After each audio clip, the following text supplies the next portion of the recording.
और बातिल को मिटा के रख दिया।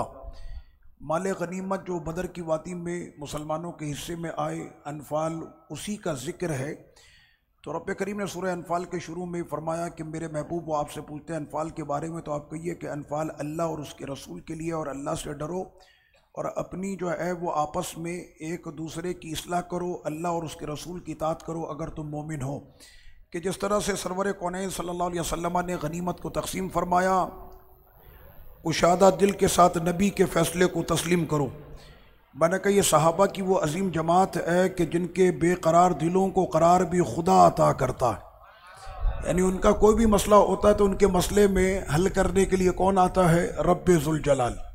ये है वो मुक़द्दस जमात सहाबा इकराम अलैहिमुर रिदवान की। फिर अगली आयत में रब्बे करीम ने फरमाया कि बेशक मोमिनीन कि जब उनके सामने अल्लाह का जिक्र किया जाता है तो उनके दिलों को जिला पहुँचती है, और जब उनके सामने कुरान की आयतें तिलावत की जाती हैं तो उनका ईमान बढ़ जाता है। ये वो लोग हैं कि जो अपने रब पर भरोसा करते हैं। अल्लाह का जिक्र मुर्दा दिलों को ज़िंदा करता है, यानी जिनके दिल मुर्दा हो जाएं। अभी असर के बाद क़िबला फ़ज़ीलत शेख शहज़ादा गौसे पाक मुल्क शाम दमिश्क से उन्होंने अपने ख़िताब में ये अल्फाज बिल्कुल फरमाए हैं। अगर आपने गौर से हज़रत का ख़िताब सुना तो हज़रत ने यह फरमाया था कि तुम्हारे सजदों से तुम्हारे मुर्दा दिलों को ज़िंदगी मिलती है, और तुम्हारी जो है वो कुरान की तिलावत से तुम्हारे दिलों को जिला मिलती है। हज़रत ने भी अपने वाज़ में ये फरमाया। तो रब करीम ने फरमाया कि कुरान की बात हक़ है। अगर किसी का दिल मुर्दा हो जाए, और मुर्दा होने से मुराद यहाँ पर यह है कि अल्लाह की याद से गाफिल हो जाए, यानी कभी उसको ख्याल ही नहीं आता कि मस्जिद भी जाना चाहिए, नमाज भी पढ़नी चाहिए, अल्लाह का जिक्र भी करना चाहिए। और ऐसे मुर्दा दिल लोग अल्लाह अकबर दुनिया में पाए जाते हैं कि शायद उन्होंने कभी एक वक्त की नमाज भी पूरी ज़िंदगी में नहीं पढ़ी। ऐसे मुर्दा दिल लोग भी हैं इस दुनिया में। तो रब करीम ने फरमाया कि जब अल्लाह का जिक्र किया जाता है तो उनके दिलों को ज़िंदगी मिलती है, और कुरान की आयतों की तिलावत का वो लुत्फ़ आता है। बोलो लुत्फ़ आता है कि नहीं आता? जब हम कुरान मजीद की आयतों को सुन रहे होते हैं, भले हमें उसका माना समझ में ना भी आए, लेकिन अल्लाह के कलाम की वो तासीर है कि जो दिलों पे असर करती है, तो इससे ईमान में इजाफ़ा होता है, ईमान में इजाफ़ा होता है। बास लोग ये कहते हैं कि ये शख्स इतना मुर्दा दिल हो गया और ईमान में इतना कमज़ोर हो गया, तो क्या ईमान कमज़ोर पड़ जाता है? क्या ईमान बढ़ता है? ईमान अपनी हकीकत पर रहता है, लेकिन यनकुस व यज़ीद, ईमान बढ़ता भी है और ईमान घटता भी है। कुरान की इन आयतों से यही साबित होता है कि जब उनके सामने कुरान पढ़ा जाए तो उनका ईमान बढ़ जाता है। बदर वालों का जिक्र तो यहाँ पर हुआ, ओहद वालों का जिक्र हुआ था चौथे सिपारे के अंदर। रब करीम ने फरमाया कि वो लोग कि जो वादी ओहद में निकलने के ख्वाहिशमंद थे, तो मुनाफिकीन ने आके उनके दरवाज़ों पर कहा कि इस दफ़ा बहुत बड़ा लश्कर आया है और वो अपने बदर की हार का इंतकाम लेने के लिए आए हैं। बाहर नहीं निकलना, बचकर कोई भी नहीं आएगा। इतना बड़ा लश्कर उन्होंने तैयार किया है। मेरे रब ने फरमाया कि ये बेवकूफ़ धमकियाँ भी किनको दे रहे हैं? तुम जितनी धमकियाँ इनको दोगे फ़ज़ादहुम ईमाना, उतना इनका ईमान बढ़ जाता है। यानी धौंस और धमकी से ये डरते नहीं है। हुजूर के ग़ुलाम ऐसे हैं कि जितना तुम इनको डराओगे इतना उनका ईमान बढ़ता जाता है। अब अगर धमकियों से, धौंस से, खौफ से अगर वो डरने लग गया तो इसका मतलब यह है कि शायद वो हुजूर का सच्चा ग़ुलाम नहीं है। हुजूर के सच्चे ग़ुलामों की शान। अब रब ने फरमाया आयत नंबर 4 में कि ये वो लोग हैं कि जिन्होंने नमाज को कायम रखा और अल्लाह के दिए में से रिज़्क़ को वो खर्च करते रहे। अगर वो अपने आप को आशिक रसूल कहता है और हुजूर के नाम पर कट मरने को वो तैयार है, तो मेरे रब ने फरमाया उसकी 2 सिफतें होंगी। एक तो नमाज का पाबंद होगा और अल्लाह की राह में खर्च करेगा। अब अगर वो दावा इस बात का करे कि जनाब बहुत बड़ा आशिक रसूल है और वो नमाज बिल्कुल नहीं पढ़ता, अल्लाह की राह में खर्च नहीं करता, और सिर्फ ज़बान से वो दावे किया जा रहा है, तो मेरे रब ने फरमाया ये आशिक रसूल नहीं है, ये अपने गुमान में शायद समझ रहा है कि मैं आशिक रसूल हूँ। ऐसा कुछ भी नहीं। हुजूर के जो सच्चे गुलाम जो बदर में उतरे थे, रब ने फरमाया उनकी प्यारी सिफत ये थी कि वो नमाज के भी ऐसे शौकीन थे कि तलवारों के साए में भी वो नमाज पढ़ रहे थे और अल्लाह की राह में वो खर्च करते हैं। ये उन फिर अगली आयत में फरमाया, हमें तो अपने ईमान के बारे में फॉर्म पे लिखना पड़ता है। वो पूछते हैं कि आपका मज़हब क्या है, तो हम लिखते हैं अल इस्लाम, इस्लाम हमारा मज़हब है। ये वो लोग हैं कि जिनको इस्लाम का सर्टिफिकेट मेरा खुदा अता करता है। उलाइका हुमुल मुमिनून हक्का, यही पक्के मोमिन हैं। सिर्फ मोमिन नहीं, हक्का के मोमिन होने का हक इन्होंने अदा किया है जो बदर की वादी में उतरे थे। और उनके लिए दरजात हैं उनके रब की तरफ से, और मग़फ़िरत है और रिज़्क़ है, और उस करीम की तरफ से ये सारी उनको सिफतें अता की जाएंगी। आगे रब करीम ने फरमाया कि जिस वक्त में बदर की वो वादी सजी, ऐसा वो मंजर था। सरवर कौनैन सल्लल्लाहु अलैहि वसल्लम के ग़ुलाम वो वर्दी पहनकर वहाँ पर आए थे जो ज़माने में आज तक किसी ने वर्दी पहनी ही नहीं थी। ये ज़माने का वो लश्कर तैयार हुआ था जो पेवन की वर्दी पहन के आए थे। हमारे यहाँ सिपाही जब निकलता है महाज पर, बॉर्डर पर, तो उसकी तैयारी भी फिर उसी तरह की होती है। अगर सामने ख़तरनाक किस्म के दुश्मन हो तो वो अपने चेहरे पर काला निशान और खौफनाक सूरत भी बनाता है ताकि उसके ऊपर रोब पड़े। हुजूर के ये ग़ुलाम, इनके चेहरे ऐसे चमकते थे, सरकार के ग़ुलामों के चेहरे ऐसे चमकते, कुरान कहता सीमाउम फी वुजूहिम, उनके चेहरों पर उनका नूर बताता था कि ये हुजूर का सहाबी है। तो वो चमकते नूर वाले जब वहाँ मैदान के अंदर आए तो आदमी देखे तो कैसा, लेकिन रब करीम ने फरमाया कि फरिश्तों को हमने उन पर भेज दिया था और हमने फरिश्तों को वही की कि हो जाओ तुम इनके साथ, फसब्बितू अल्लज़ीना आमनू, और उनके साथ खड़े रहो ताकि उनके कदम साबित रहें। कितने फरिश्ते उतरे थे बदर की वादी में? कितने उतरे थे फरिश्ते? 5000 एक ही साथ उतर गए थे। हाँ, पहले 3000 और उसके बाद फिर बढ़ते बढ़ते वो 5000 हो गए। 5000 फरिश्ते हैं। कोई जहन में ये गुमान नहीं करे कि 6 फुट के आदमी थे। ये जहन में रखिएगा कि फरिश्ता किसी ने देखा नहीं है, लेकिन अबू जहल को और उतबा और वलीद को जब काटने के लिए फरिश्ते आए थे बदर की वादी में तो उन्होंने देखा था। और जो एक मर्तबा देख ले ना फरिश्ते को, तो फिर वो कुछ देखने की ताकत रखता नहीं है, फिर उसकी आंखें ऐसी खुली रहती हैं। फिर लोग आकर उसको देख रहे होते हैं और ख़बर दे रहे होते हैं कि साहब ये गुज़र चुके। उस टाइम पर जो मंजर होता है, वो फरिश्ता ज़मीन से जहाँ तक नज़र जा रही है वो नज़र ही पड़ रही है। जिब्रील अमी का एक पर मशरिक़ और मगरिब को घेर लेता है, 600 पर हैं, तो जहाँ पर 5000 उतरे हो तो वहाँ पर कैफियत क्या हुई होगी। तो रब करीम ने फरमाया कि उनके कदमों को साबित रखने के लिए हमने फरिश्तों को भेज दिया था। सरवर कौनैन सल्लल्लाहु अलैहि वसल्लम ने उस वक्त में कि जब जंग का वो मारका शुरू हुआ, आप जानते हैं आका अलैहिस्सलातु व तस्लीम ने उस जंग में क्या किया था। मेरे सरकार एक अरीश के नीचे, एक छपड़े के नीचे, साहबा कराम ने वो छपड़ा लगाया था कि मेरे सरकार जो है वो इसके नीचे खड़े होंगे साए में। हुजूर को साया कौन दे सकता है? मेरे सरकार का साया तो पूरे जहां पर है, और साया भी ऐसा साया कि बेसाए का साया पूरे जहां पर है। तो आका अलैहिस्सलातु व तस्लीम ने एक मुट्ठी भर खाक ली और मेरे सरकार ने उस खाक को जब उन कुफारे मक्का के सामने ऐसे उछाला है तो रब को हबीब की यह अदा इतनी प्यारी लग रही थी। रब ने फरमाया, ए महबूब, ना आपने कत्ल किया बल्कि उनको खुदा ने मारा, और ना ही वो मुट्ठी भर खाक आपने फेंकी थी बल्कि वो भी खुदा ने फेंकी थी। आपको पता है उस खाक के जाने के बाद हुआ क्या था? उनके 950 में से कोई भी ऐसा बंदा नहीं बचा था कि जिसकी आंखों में उसके जर्रे ना गए हों। सबकी आंखों में उसके जर्रे रब ने पहुंचाए थे, और जिनकी आंखों में हुजूर के आंत की वो ताकत चली जाए तो फिर उनका क्या हाल होना है। उसके बाद रब करीम ने फरमाया कि ए ईमान वालो, अल्लाह और उसका रसूल जब तुमको बुलाए तो फौरी तौर पर लब्बैक कहो। जब भी अल्लाह रसूल बुलाएं तो तुमको हाजिर होना पड़ेगा। फिर रब करीम ने फरमाया कि ए ईमान वालों, अल्लाह और उसके रसूल के साथ खयानत मत करो और तुम अपनी अमानतों में भी खयानत ना करो। अल्लाह रसूल के साथ खयानत क्या है कि अगर आप कुरान और हदीस को छोड़कर अपनी मनमानी करने लग जाएं तो ये ख़यानत है अल्लाह रसूल के साथ। अल्लाह ने फरमाया कि नहीं करो और आप करते हैं, अल्लाह ने फरमाया करो और आप नहीं करते तो ये ख़यानत है अल्लाह और उसके रसूल के साथ। और इसी तरह से आपके पास किसी ने भी अपनी अमानत रखाई है तो आपने उस अमानत को पूरी दियानतदारी से उसके मालिक तक पहुँचाना है। अगर तुम जानते हो, ये मोमिन की सिफत है कि मोमिन कभी भी खाइन नहीं होगा। अगर वो खाइन है तो फिर वो अपने ईमान का टेस्ट करा ले, शायद वो मोमिन नहीं है। फिर फरमाया कि जान लो कि तुम्हारा माल और तुम्हारी औलाद फितना है।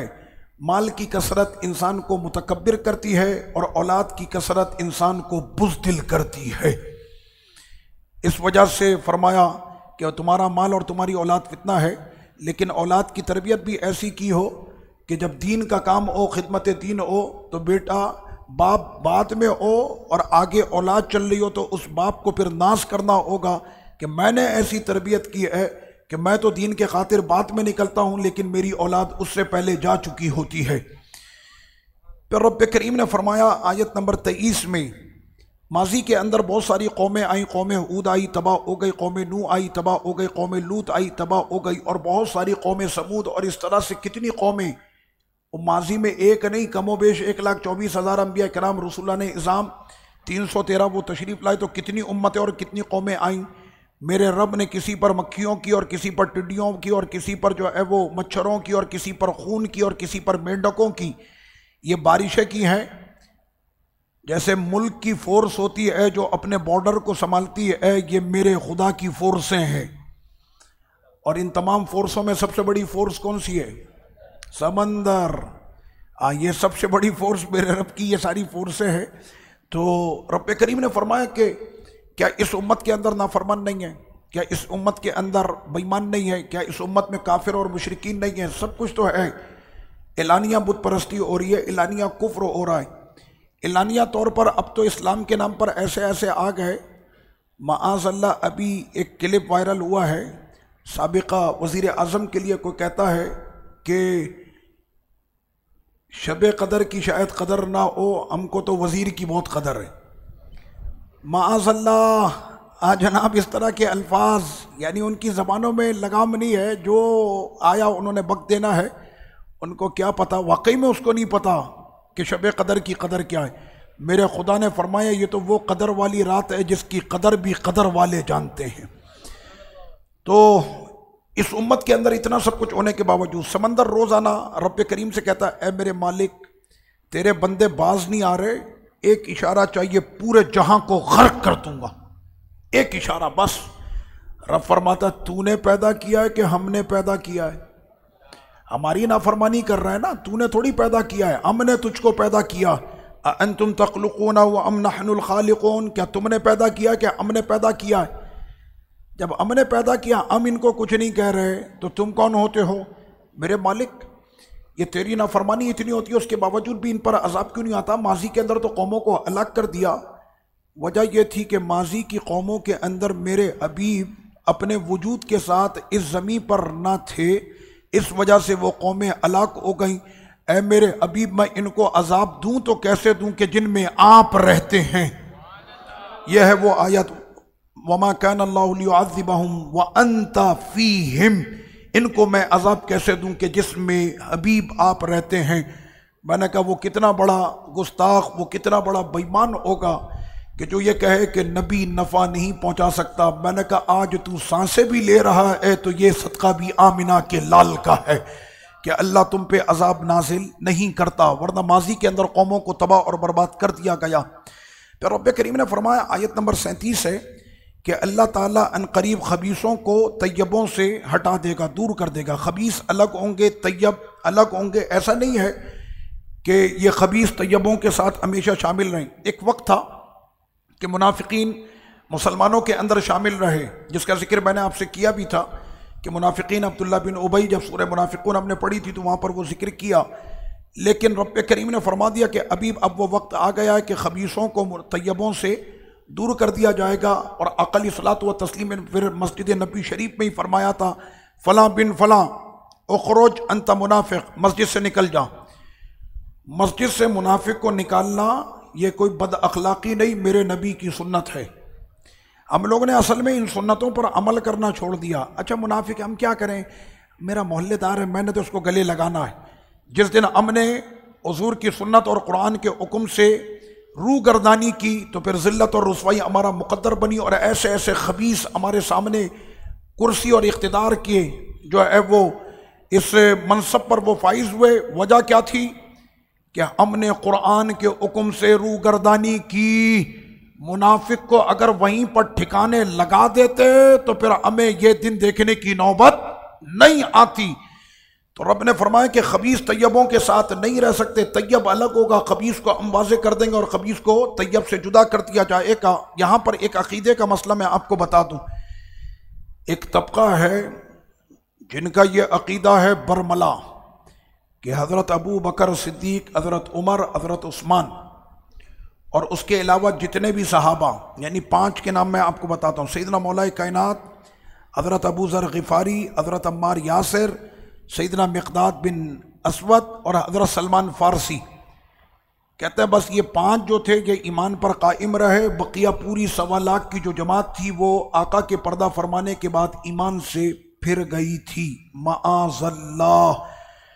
मैंने कहा तू कहे कि हमारे यहाँ फला लीडर आया था, उसने पूरे मुल्क के अंदर इस्लामी इनकलाब कर दिया, लाखों करोड़ों लोग जो है फिर वो इनकलाब के अंदर इस्लामी बन गए। मैंने तेरे मौलवी के अंदर इतनी तबलीग में ताकत थी कि उसने करोड़ों को जो है वो राहे हक दिखा दी। अल्लाह के हबीब के लफ्ज़ों में इतनी भी तासीर नहीं कि सिर्फ 5 मुसलमान रहे, बकिया सब फिर गए। मैंने लानतुल्लाहि अलैकुम व लानतुल्लाहि अलल काज़िबीन। सरवरे तो आलम सल्लल्लाहु अलैहि वसल्लम के ये खुलफा, ये सहाबा कि जिन्होंने आक़ा सलात व तस्लीम को देखा और ईमान लाए, ईमान की हालत में वो सहाबी बने, तो वो मरते दम तक फिर सहाबी रहा है। आक़ा सलात व तस्लीम के सहाबा की तादाद कितनी है? कमोबेश 1.25 लाख, कमोबेश 1.25 लाख सहाबा इकराम अलैहिम रिदवान की ये तादाद, और वो सारे के सारे ईमान पर जिंदा रहे और ईमान पर वो दुनिया से गए हैं। चलिए आप कह रहे हैं कि अबू बकर, उमर, उस्मान इनके ईमान बनावटी थे माअज़ल्लाह, और आका के पर्दा फरमाने के बाद ये ईमान से फिर गए माअज़ल्लाह। मेरे रब ने पहले ही फरमा दिया अबीब आपके साथ खबीस रह नहीं सकता। मैंने बिल्कुल हक फरमाया, खबीस नहीं रह सकता। समझ में आ रही है आपके? ना हुजूर के साथ रह सकता है, ना हुजूर की जमात के साथ रह सकता है। बात समझ में आ रही है आपके? मेरे रब ने हक फरमाया है, ना हुजूर के साथ खबीस रह सकता है, ना हुजूर के सहाबा के साथ खबीस रह सकता है। खबीस हमेशा दूर रहेगा, तैयब हमेशा साथ रहेंगे। आक़ा सलात व तस्लीम ने फरमाया कि जहां भर की नेकियां एक तरफ, मेरे अबू बकर की एक नेकी पूरे जहां पे भारी।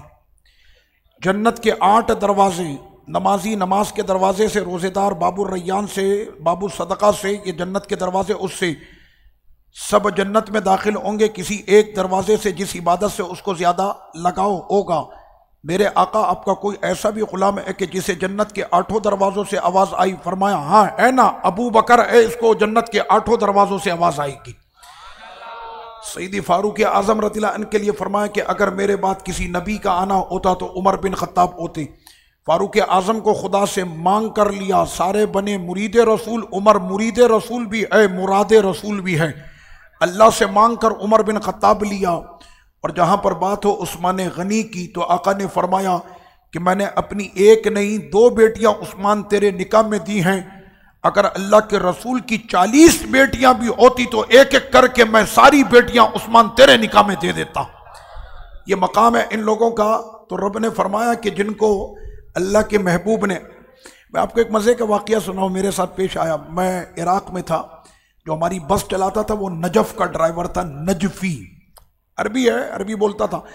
तो मैं बस के अंदर वाक़या सुनाता रहता था, करबला के, और ये सारे वाक़यात हमारे चलते रहते थे। तो वो सुनता था, तो मुझसे बाद में पूछता था कि ये वाक़या जो आपने सुना है क्या सुनाया। तो मिसाल के तौर पर मैंने उसको एक बस में एक वाक़या सुना कि सईदी फारूक आज़म रज़ियल्लाहु अन्हु के पास उनके शहज़ादे हज़रत अब्दुल्ला आकर कहने लगे, बाबा जान आज हुसैन ने एक ऐसी बात की कि जिससे मेरे दिल पर जो है वो तकलीफ़ हुई। कहने क्या बात की है? अमीरुल मोमिनीन है आप। कहने क्या बात की? कहने आज हुसैन ने ये कहा, हम जब आपस में खेल रहे थे तो हुसैन भाई हुसैन ने ये कहा कि तू क्या बात करता है अब्दुल्ला, तेरा बाप उमर मेरे नाना का गुलाम है। तो ये बात मुझे बड़ी वो लगी, बस इतना सुनना था। फारूक आजम रज़ियल्लाहु अन्हु की आंखों में अश्क उछल कर आए और आंसू से उनकी आंख तर हो गई और कहने लगे कि अब्दुल्ला बेटा, एक तेरा एहसान होगा अगर तू कर दे। जो बात हुसैन ने ज़बान से कही है उसको बोलो किसी कागज़ पर लिख कर दे दे। उमर हुसैन के नाना का गुलाम है। जब उमर का जनाजा सजे और कब्र में उमर के जिस्म को रखा जाए तो साथ में वो पर्चा भी रख देना कि हुसैन ने लिख कर दिया था कि उमर हुसैन के नाना का गुलाम है। अच्छा, जब ये वाक़या मैंने सुनाया ना तो वो कहने लगा कि ये रिवायतें हमने भी सुनी हैं, लेकिन तुम लोग इन रिवायतों को मानते हो? मैंने कहा हम ही मानते, तुम क्या मानते हो? मानते ही हम है। ये तो तुम लोगों ने अपने यहाँ सिस्टम निकाल दिया कि ये और वो और ये पार्टी और आपस में झगड़े अहले बैत सहाबा की बनती नहीं थी। माज़अल्लाह, मैंने ऐसा कोई चक्कर नहीं है। अहले बैत अपने बच्चों के नाम अबू बकर, उमर और उस्मान रखने पर फ़ख्र करते थे, फ़ख्र। और अगर तुमको समझ में नहीं आ रहा तो करबला में जाकर देख लो, वो इज्तिमाई कब्र जो है ना, हाँ, शुहदाए करबला की, उसके ऊपर एक अबू बकर भी है, एक उमर भी है, एक उस्मान भी है। आज भी तीनों के नाम करबला में लिखे हुए हैं। और ये अहले बैत के शहजादे थे और इनके नाम खुलफाए राशिदीन के नाम पर थे। समझ रहे हैं आप?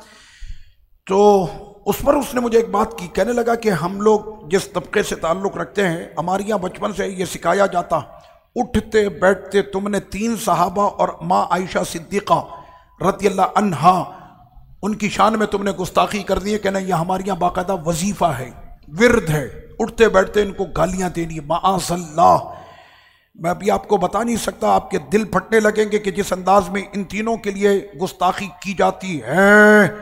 और उसके बाद भी हम कहते हैं दोस्त है मेरा। मैंने कैसे दोस्त है? या तो अबू बकर सिद्दीक से दोस्ती कर ले या इससे कर ले। इसलिए कि मामलात कुछ ऐसे मैं आपको बता नहीं सकता कि गुस्ताखी किस लेवल पर जाकर गुस्ताखी की जाती है। अल्लाह अकबर, कलेजे फट जाते हैं कि जब वो गुस्ताखी का वो मंजर सामने होता है। तो उस पर वो कहता है कि मैं हमेशा से एक बात ये सोचता रहा कि हमें तो ये तरबियत दी जाती है कि तुमने इन तीनों को जो है माज़अल्लाह गुस्ताखी करनी है। कहना मैं अपने बचपन से, अच्छा वो ये बात मेरे सामने कर रहा, उसको करने की कोई ज़रूरत नहीं है। मुल्क उसका, रियासत उसकी, कानून उसका, हुकूमत उसकी, पुलिस फौज सब उसकी है। वो मुझसे कोई प्रेशर में भी नहीं है कि मुझसे उसने बोलकर कोई जो है वो फ़ायदा हासिल करना, कोई ऐसा नहीं। मगर अल्लाह हक किसी की भी ज़बान से कहलवा देता है। कहने लगा कि मैं बार बार ये सोचता था अपने बचपन से। वो ड्राइवर कहता है नजफ का, कहता है कि अगर अबू बकर और उमर इतने बुरे थे तो हमें तो यही पता है कि बुरों का ठिकाना बुरा होता है। लेकिन जब मैं उनके ठिकानों को देखता हूं कि नबी के जिवार में ये दोनों आराम कर रहे हैं, तुम मानो या ना मानो कि जो कायनात की सबसे अफजल ज़मीन पर रहते हैं उनसे अफजल जहां में कोई नहीं हो सकता। कि सरकार ने उनको अपने साथ रखा है। खबीस अलग होता है। मेरे सरकार ने फरमाया तैयब को तो हम अपने साथ कब्र में भी रखेंगे। अबू बकर और उमर रज़ियल्लाहु अन्हुमा वो कब्र शरीफ में भी हमारे साथ हैं। फिर माल गनीमत का ये जो है वो जिक्र अभी सारा चल रहा है कि किस तरह से उसकी तकसीम होगी, क्या होगा। आइए सूरह अनफाल में फिर रब करीम ने फरमाया, तवज्जो है, मेरे रब ने फरमाया, इस आयत को नोट करे जवानों, ये तुम्हारे लिए आयत है। आज मुसलमानों ने असल में ये सारे काम छोड़ दिए, बल्कि कुरान की इन आयतों को हमने पढ़ना भी छोड़ दिया। मेरे रब ने फरमाया कि हमेशा तुम अपनी ताकत के मुताबिक अपनी लगामों को मजबूत रखो, अपने घोड़ों की लगामों को मिन कुव्वत के साथ अपनी ताकत के मुताबिक उसको मजबूत रखो। व मिन रिबातिल खैल, जो तुम्हारे घोड़ों की लगामें, खैल कहते हैं वो घोड़े, उन घोड़ों की लगामों को मजबूत रखो। तुरहिबूना बिही अदुव्वल्लाहि व अदुव्वकुम, तुम मैदान में अगर उतरते भी नहीं हो, बस तुम्हारे घोड़े और तुम्हारी लगामें देख कर ही कुफार के सीने फट जाएंगे। तुमने अपनी इस ताकत से ही कुफ्र को रोब दिखाना है। हमेशा अल्लाह के और तुम्हारे जो दुश्मन हैं दीन के, उनके सामने अपनी कुव्वत को हमेशा मजबूत रखो। सहाबा इकराम अलैहिमुर रिदवान की तो शान ये थी कि ये लोग जिस जगह पर जाते थे फिर फतह इनकी होती थी। और ये नहीं है, वरना तो ऐसे भी लोग हैं कि जिन्होंने दरिया में घोड़े उतारे कि नहीं उतारे। किसने उतारा था घोड़ा? दरिया में घोड़े किसने उतारे थे? नाम बताएं। तारिक बिन जियाद रज़ी अल्लाह अन्हु, हज़रत सैयदना तारिक बिन जियाद ने अपने घोड़े दरिया में उतारे थे, कश्तियों को आग लगाई थी। तो जिस वक्त में आपका लश्कर पहुंचा, आप रूम को फतह करने के लिए जा रहे थे और रूम में आपने झंडे लगाए, यूरोप के अंदर झंडे तारिक बिन जियाद ने लगाए थे। तो ये तकरीबन 500 का लश्कर था। कितने लोग थे? 500। तो जिस वक्त में ये दरिया के किनारे पहुंचे और इन्होंने अपने घोड़े दरिया में उतारे, तो आपके जो जर्नल्स थे आपके साथ, वो कहने लगे कि हमारा कमांडर ये क्या कर रहा है, कश्तियों को आग लगा दी गई, आगे दरिया कश्तियाँ नहीं होंगी, पार कैसे करेंगे। कहने आज हम कुफार को दिखाएंगे कि मुसलमानों के लिए कश्तियों की आजत नहीं, हमारे घोड़े भी दरिया में दौड़ते हैं। काम करके दिखाया। अल्लाह पर ईमान है, यकीन है। कहना देखना हमारे घोड़े भी दरिया में उतरेंगे। तो जनरल कहने लगा हुजूर ये होगा कैसे? फरमाया ठहरो, सबसे पहले तुम्हारे कमांडर का घोड़ा उतरेगा, अमीर का घोड़ा। और जिस वक्त में आपने पढ़ा बिस्मिल्लाहि मजरेहा व मुरसाहा, और ये पढ़ते हुए जब अपने अपने घोड़े को एड़ लगाई और आपका घोड़ा जब दरिया के अंदर उतरा है, तो वो दरिया में ऐसे दौड़ते हुए जा रहे थे कि जैसे वो किसी मिट्टी के सहरा में दौड़ लें। उनके घोड़ों की टापों से पानी के छींटे नहीं, रेत का गुबार उड़ रहा था। और वो ऐसे दौड़ते हुए गए और जाकर पकड़ा यहूदियों को और वहीं पर उनका काम तमाम किया। इकबाल ने इसी पर कहा कि दश्त तो दश्त दरिया भी ना छोड़े हमने, बहरे जुल्मात में दौड़ा दिए घोड़े हमने। यह हमारे बुजुर्गों की शान है। अल्लाह अकबर, या रसूल अल्लाह सल्लल्लाहु अलैहि वसल्लम, या अली। और किसी ने बाद में पूछा था तारिक बिन जियाद रज़ियल्लाहु अन्हु से कि आपने कश्तियां जलाकर घोड़े उतारे हैं, इतना ईमान, इतना यकीन और ये दौलत आपको मिली कैसे? कहना हमारा कोई भी काम अपनी मर्जी का नहीं होता। आका तशरीफ लाए थे, हुजूर ने जो हुक्म फरमाया था उसी हुक्म के मुताबिक मैंने काम किया था। सरकार ने हमको हुक्म दिया था कि आज दिखाओ इनको। ये होता है मुसलमानों का रौब कि हमें कश्तियों की आदत नहीं, हमारे घोड़े भी जो है पानी जहाज बन के दौड़ेंगे। तो ये मुसलमानों ने सारी तारीख अपनी रकम की है। मैं तो उन लोगों की बात कर रहा हूं कि जिनके घोड़ों की टापों की खाक की कसम अल्लाह कुरान में याद करता है। वल आदियाती तबहा, कल हमने पढ़ी थी ना सूरत। तो मैं तो उस जमात की बात कर रहा हूं कि जिनके घोड़ों की टापों से चिंगारी निकले तो अल्लाह को वो चिंगारी भी पसंद है और फरमाया कि उसकी कसम है। फिर आगे रब्बे करीम ने फरमाया फ़इन्ना हस्बकल्लाहु वल्लज़ी अय्यदका बिनस्रिल मुमिनीन, कि वो चाहते हैं कि वो धोखा दें आपको ए हबीब, तो बेशक अल्लाह आपके लिए काफ़ी है और वो मोमिन आपके लिए काफ़ी हैं, उनकी ताईद आपके साथ होगी मोमिनों में से। दरसे तौहीद याद आ रहा है, मैं भी आपको दरसे तौहीद में लेकर जाता हूँ। मेरे लिए अल्लाह काफ़ी है। रब ने फरमाया हबीब आपके लिए अल्लाह भी काफ़ी है और आपके ये मोमिन जो गुलाम साथ में है ना, ये भी आपके लिए काफ़ी है। मसला समझ में आ गया आपके? मैंने कहा जब तुमने रक्षे के ऊपर ये आयत का तर्जुमा लिखा है मेरे लिए अल्लाह काफ़ी है, तो इस आयत का भी तर्जुमा लिखो। होशियार, तुमने सिर्फ एक आयत का तर्जुमा लिखा, पूरी आयत का भी नहीं लिखा, बस इतने से टुकड़े का तर्जुमा लिख के लोगों को गुमराह करते हो। अल्लाह के वलियों से, अल्लाह के नबियों से, अल्लाह के प्यारों से, हुजूर की गुलामी से दूर करते हो। शर्म आनी चाहिए तुमको। कुरान को जब बयान करो तो पूरा कुरान बयान करो। युदिल्लु बिही कसीरा व याती बिही कसीरा, इसी कुरान को पढ़ के बहुत से गुमराह भी होते हैं। अल्लाह का शुक्र है कि रब ने आपको हिदायत वाले दर्स में जगह अता की है। हुजूर की गुलामी में आपको दर्स सुनने की जो है वो, फिर कुरान ने कहा अफतुमिनूना बिबादिल किताबी व तकफुरूना बिबाद, पहले पारे में तुम कुरान के बास पर ईमान लाते हो और कुरान के बास का तुम इनकार करते हो। 6666 आयतें पढ़कर सुनाओ, इंशाअल्लाह उसके बाद अकीदा हमारा ही वाज़े होगा और तुम्हारा अकीदा मिट जाएगा। लेकिन कुरान पूरा पढ़ना होगा। अब देखिए यहां पर रब्बे करीम ने क्या फरमाया, फरमाया अल्लाह भी आपके लिए काफी है और आप पर ईमान लाने वाले मोमिन भी आपके लिए काफी हैं। आयत नंबर नोट कर लो, आयत नंबर 62 62 सूरह अनफाल। उसके बाद वाली जो आयत आ रही है ना, उसमें तो बात ही पूरी हो गई। रब्बे करीम ने फरमाया ऐ मेरे हबीब काफी है आपके लिए अल्लाह और मोमिनों में से एक आपका प्यारा। सारे भी ना आए, एक ही सब पे भारी, एक ही सब पे भारी है, जो एक पूरे कुफ्र पर भारी है। नाम उस प्यारे का आपको पता है? हज़रत सय्यदना उमर रज़ियल्लाहु अन्हु। यह आयत के मुताल्लिक मुफस्सिरीन ने फरमाया कि यहां पर वमन इत्तबा का, और आपकी पैरवी करने वाला, तो इससे मुराद कौन है? मुफस्सिरीन फरमाते हैं इससे मुराद सैयदना फारूक आज़म रज़ियल्लाहु अन्हु है। अल्लाह आपके लिए काफ़ी है और जिस उम्र को मांग के लिया वही आपके लिए काफ़ी है, बकियों की हाजत नहीं। यानी ये सरवर रब की ज़ात और उम्र, ये जहां पर चले जाएं पूरा जहां इन्हीं का है, इतनी ताकत रब करीम ने इनको अता फरमाई। फिर आगे फरमाया, ऐ मेरे हबीब मोमिनों को बेदार रखें जिहाद पर। जब तक के मोमिनों का ये जज्बा जिहाद बेदार रहा, हर जगह पर कामयाबी उनके कदमों को चूमती रही।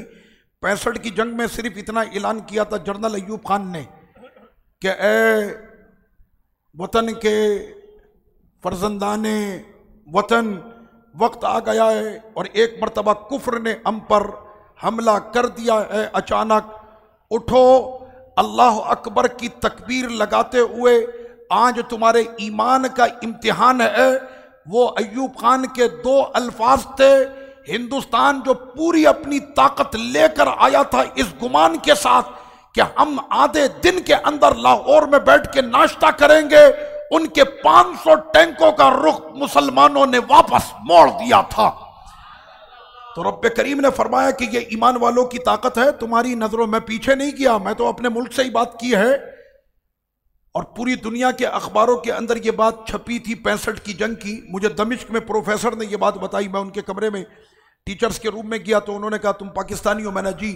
कहना तुमने 65 की जंग? मैंने सर मैं तो पैदा भी नहीं हुआ था, मुझे नहीं पता 65 की जंग। फरमाया कि हमने यहाँ पर शाम के अंदर हमारे अखबारों में ये बात छपी थी कि जिस वक्त में पाकिस्तान की पाक फौज हिंदू और हिंदुओं के सामने डट कर वो खड़े थे तो रब ने फरिश्तों को भेज दिया था।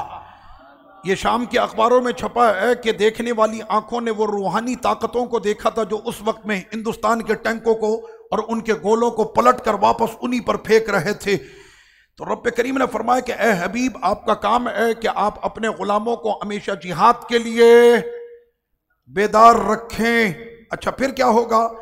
इयकुम मिनकुम इशरूना साबिरूना यगलिबु मियतैन। मैंने कहा ये आयतें पढ़कर सुनाओ ना, कसम खुदा की ऐसे मुसलमानों के सीने चौड़े होते हैं। रब ने फरमाया कि वो सब्र करने वाले अगर हैं वो गालिब आएंगे 200 पर। कितने आएंगे गालिब? 200 पर। 200 यानी अगर 20 हैं तो कितने पर गालिब आएंगे? 200 पर। फिर आगे फरमाया व यकुम मिनकुम मिअतुन यगलिबु अल्फन। और अगर वो हैं 100 तो गालिब आएंगे कितने पर? 1000 पर। उसके बाद फिर आगे फरमाया फ़इन यकुम मिनकुम मिअतुन साबिरतुन यगलिबु मिअतैन। और अगर वो वहां पर 200 हैं तो वो गालिब जो आएंगे वो 2000 पर गालिब आएंगे। ये कुरान मजीद की आयतें 65 और 66 में तुम्हारे सीनों की तारीफ की है खुदा ने, तुम्हारे बाजुओं की कुव्वत का जिक्र किया है मेरे रब ने कि मोमिनों की ये ताकत होती है। सूरह अनफाल को हमने इस तरह से मुकम्मल किया। आगे सूरत तौबा ये शुरू हो रही है। सूरह तौबा के अंदर मुशरिकीन ने अक़ल इस्लात व तस्लीम से जो अहद किया था और उन्होंने बाद में फिर अहद चिकनी की और अहद चिकनी के वक्त में उन्होंने अहद को तोड़ दिया। मेरे रब ने फरमाया कि इन्होंने अहद को तोड़ा है, हम इनको तोड़ कर रख देंगे। जिन्होंने हबीब के अहद को तोड़ा, ये मक्के वाले अपने आप को समझते क्या हैं? मेरे हबीब का सिर्फ लश्कर पेश कदमी करेगा तो इनके जिगर फट जाएंगे। और ऐसा ही हुआ। सिर्फ हुजूर के लश्कर ने मक्के की तरफ पेश कदमी की थी और मुसलमानों को मक्का फतह हुआ। फिर रब्बे करीम ने फरमाया कि बेशक अल्लाह के घरों को आबाद वही रखते हैं या अल्लाह के घरों की तामीर वही करते हैं जो अल्लाह और क़यामत के दिन पर ईमान रखते हैं, नमाज कायम रखते हैं, ज़कात अदा करते हैं और वो डरते हैं अल्लाह ताला से कि और हमेशा वो दुआ करते हैं कि ए अल्लाह हमेशा वो हों हिदायती याफ्ता लोगों में से। मैंने आपको कहा सोहबत का जिक्र कुरान ने बहुत किया।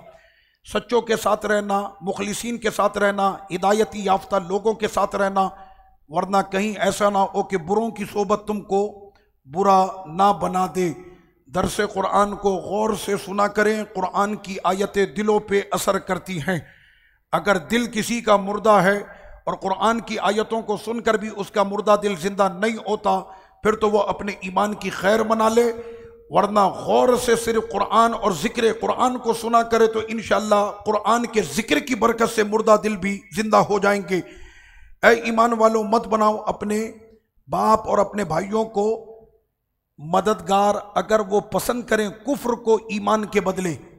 सहाबा किराम अलैहिमुर रिदवान ने वो दिन देखे। अल्हम्दुलिल्लाह मैं भी मुसलमान सुन्नी, मेरे भाई मेरी बहनें, मेरे वालिद मेरी वालदा सब अल्हम्दुलिल्लाह सुन्नी मुसलमान है। मेरे दादा और पीछे पूरा ख़ानदान सुन्नी मुसलमान है, और इसी तरह से आप लोगों के साथ है कि पीछे भी सब मुसलमान हैं। तो सहाबा किराम अलैहिमुर रिदवान तो वो दिन देखते थे कि बाप मुसलमान है तो बेटा नहीं, बेटा मुसलमान है तो बाप काफिर है। एक ही घर के अंदर तलवारें तनी होती थीं, और मैदान के अंदर हुजूर के इन वफादारों ने वो हुजूर के इश्क में वो तारीख इन्होंने रकम की है कि ना हुजूर से पहले ना क़यामत तक कोई ऐसी तारीख रकम कर सकता है। बेटे ने बाप की और बाप ने बेटे की गर्दन उतारी है, ये हुजूर से वफादारी। तो उसी का जिक्र रब्बे करीम ने फरमाया, ए मेरे हबीब आप इनसे कहिए, हुजूर के गुलामों इस आयत को भी कोट करना ज़रूर, इश्क़ रसूल की बात हो रही है। आयत नंबर 24। हमारे यहाँ तो ये पूछा जाता है, ये लाइट आपने लगाई है, साहबा ने लगाई थी? मैंने कहा साहबा ने लगाई थी, साहबा ने गर्दन कटाई थी। समझ में आ रही है आपके? तुझे लाइट की टेंशन हो रही है? वो तो कह रहे हैं हम अपने नबी के सामने मुस्कुरा के सर कटाते। कहने क्यों? कहने सरकार खुश होते। वो आपको वाकया सुनाया था ना हमारे प्यारे मुतकिफ ने, कि जिन्होंने जहर खाया था, यानी उनको जहर गोश्त में डाल के खैबर के मौके पे जो दिया था, तो वो ऐसे मचल रहे थे। तो आका ने फरमाया तुम्हें पता नहीं? कहना हुजूर निवाला मुंह में डालते ही पता चल गया था कि निवाले में जहर है, तो निवाला क्यों नहीं निकाला? कहना हुजूर जान निकलती है निकल जाए, मुंह का निवाला आंख के सामने नहीं निकल सकता, बेअदबी ना हो जाए। तो आका अलैहि सलाम ने ये नहीं फरमाया तुमने खुदकुशी की। सरकार एक साइलेंट मैसेज दे रहे हैं पूरी उम्मत को कि मेरे प्यारे ने मेरे अदब में अगर जान भी दी है तो ये जान भी सबसे प्यारी है। इससे प्यारी शहादत किसकी होगी? आका के लिए कुर्बान हुआ ना, वो हुजूर के अदब में कुर्बान हो गया। तो सरकार ने फिर उसको जो एजाज और तमगे अता किए हैं, तो रब्बे करीम ने फरमाया कि मेरे महबूब आप इनसे कह दीजिए कि तुम्हारे बाप तवज्जो करें। आयत नंबर है 24 सॉरी, आयत नंबर 24 सूरह तौबा। ए मेरे हबीब आप इनसे कहिए कि तुम्हारे बाप, तुम्हारे बेटे, तुम्हारी औरतें, तुम्हारी शौहर, तुम्हारी बीवियां, तुम्हारा कौम कबीला, तुम्हारा माल जिसको बड़ी मेहनत से तुमने कमाया, तुम्हारी तिजारतें कि जिसके ज़ाया होने का डर हमेशा तुमको रहता है, तुम्हारे वो पसंदीदा खूबसूरत मकान, बंगले, अगर ये सारी चीज़ें अल्लाह और रसूल के रास्ते में आड़े आ जाएं तो तैयार हो जाओ, अल्लाह का अजाब आने वाला है। और अल्लाह के रास्ते में जिहाद से अगर तुमको रोक दें तो तैयारी कर लो, अल्लाह का अजाब किसी भी वक्त में तुम पर आने वाला है। तो रब्बे करीम ने यह फरमाया ताकि हबीब के गुलामों को यह पता चल जाए, महबूब पर बाप भी कुर्बान, बेटे भी कुर्बान।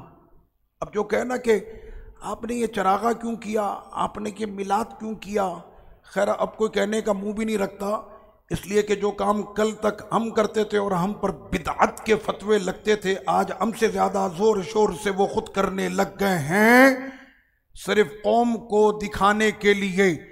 अगर रसूल को दिखाने के लिए होता तो कभी बिदअत के फतवे लगे ही नहीं होते।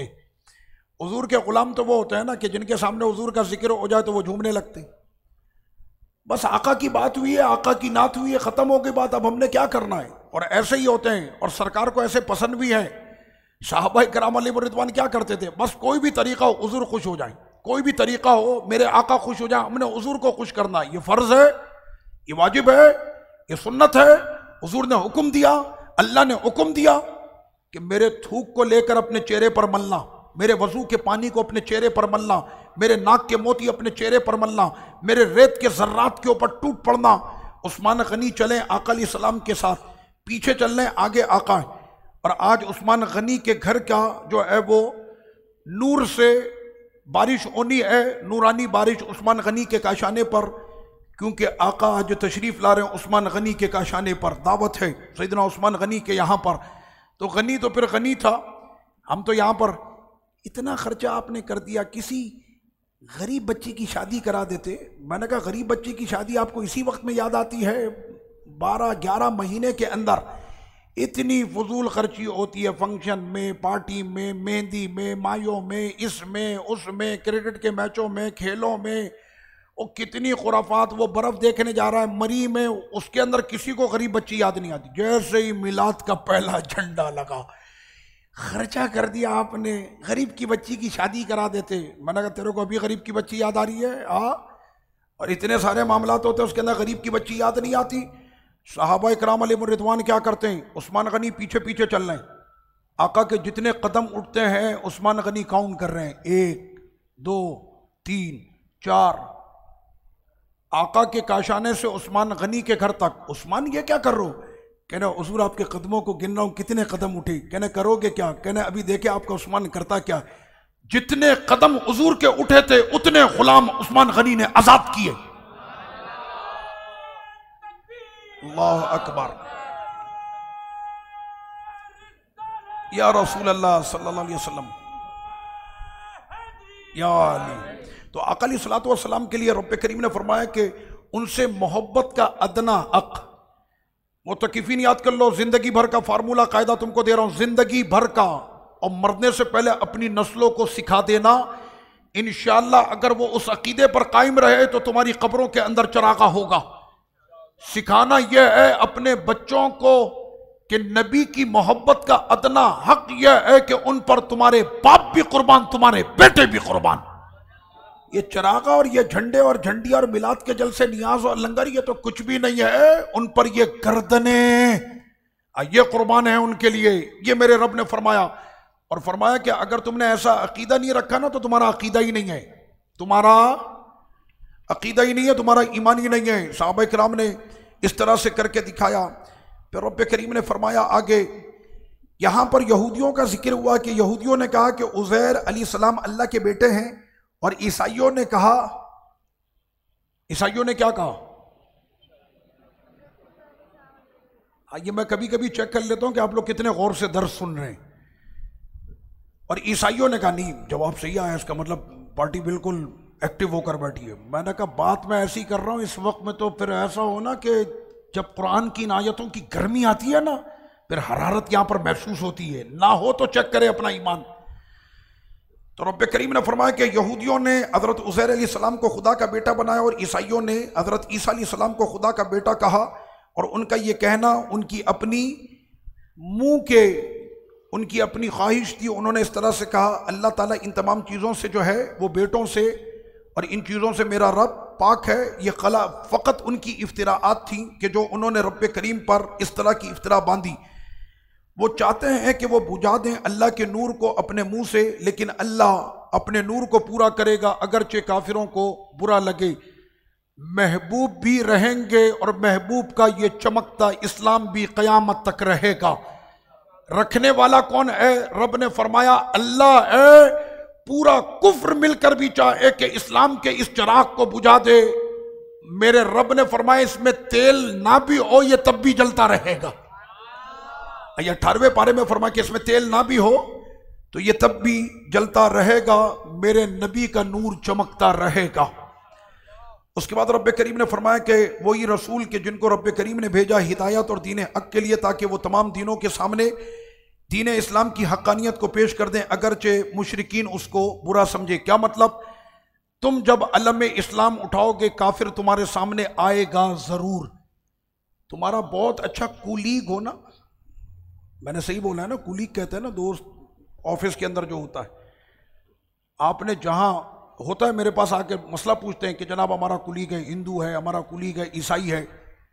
देखिए जब तक आप उससे बात कर रहे हैं ना मीठी मीठी तो वो आपके साथ है। जिस दिन आपने उसके सामने इस्लाम की बात की तो फिर आप देखिएगा उसके तेवर बदलते कैसे हैं। और नौकर भी हो ना तो वो तैयार बैठा होता है कि मैं मौका मिले तो सेठ की गर्दन उड़ा दूं अगर नौकर काफिर है। सैयदी फारूक आजम रज़ियल्लाहु अन्हु को किसने शहीद किया था?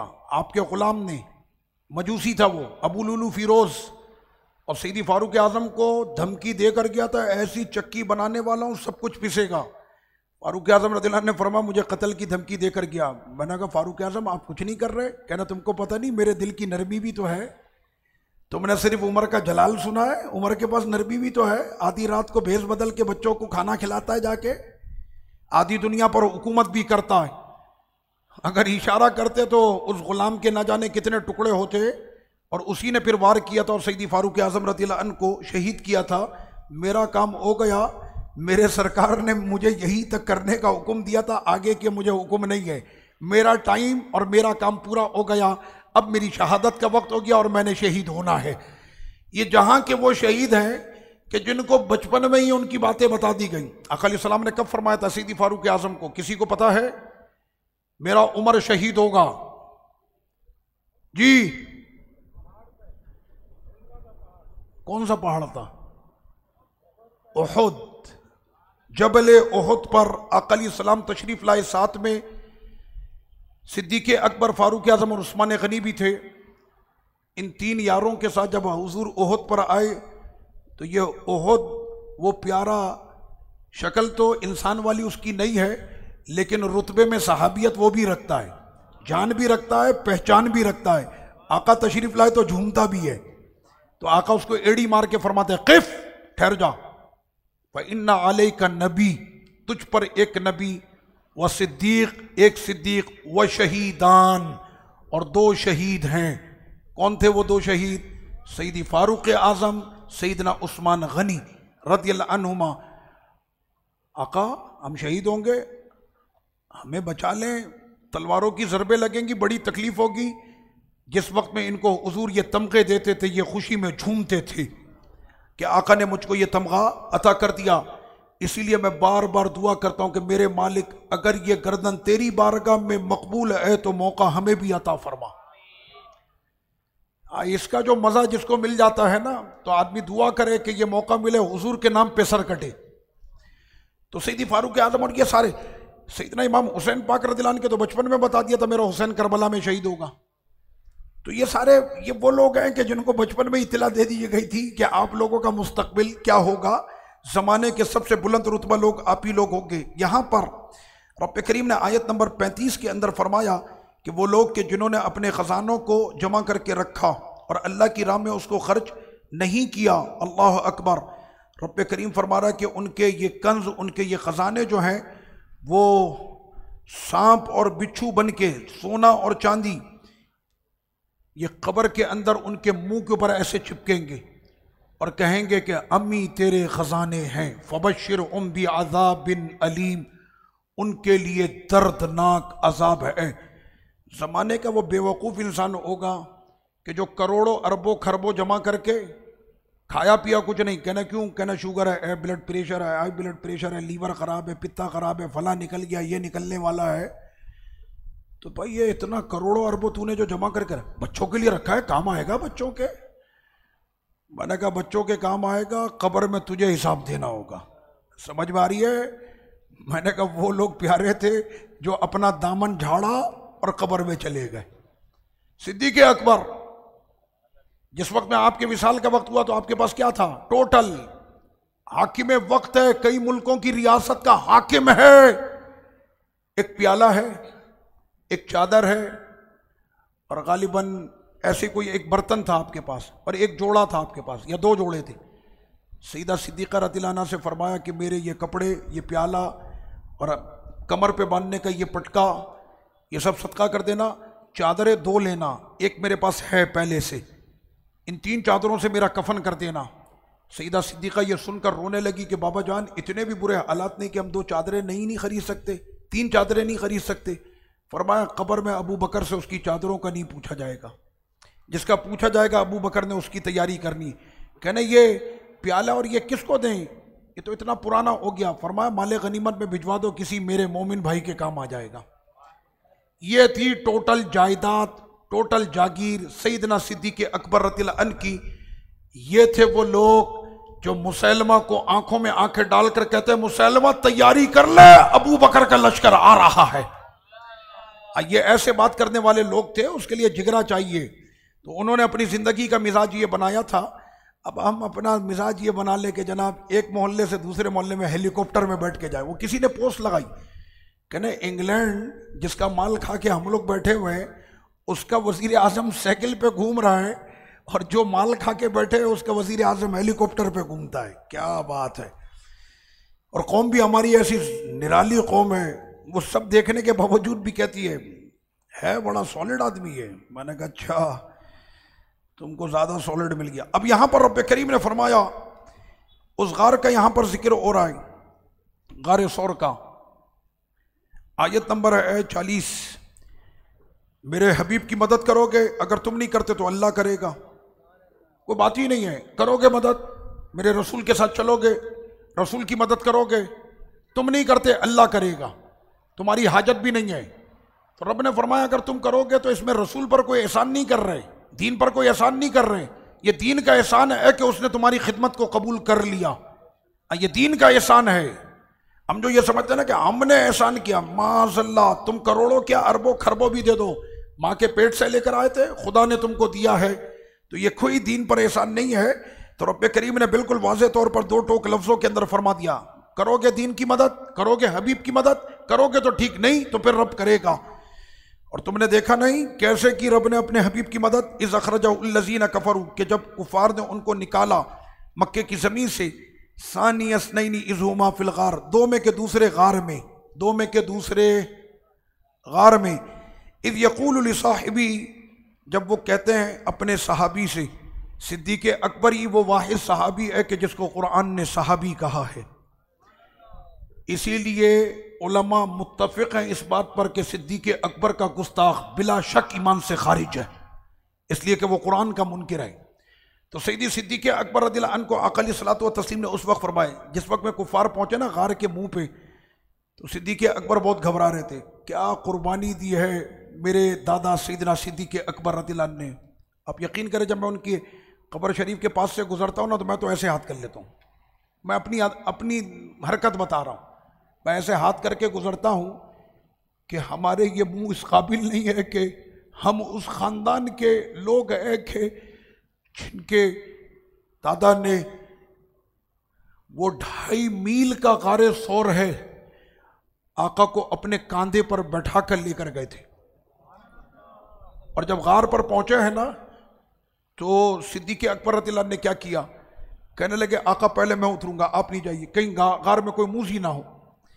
सारे सुराखों को बंद किया, वहां पे सांपों के सुराख थे बहुत सारे, वहां पर उस शाख पहले से बैठे हुए थे, आका आ रहे हैं।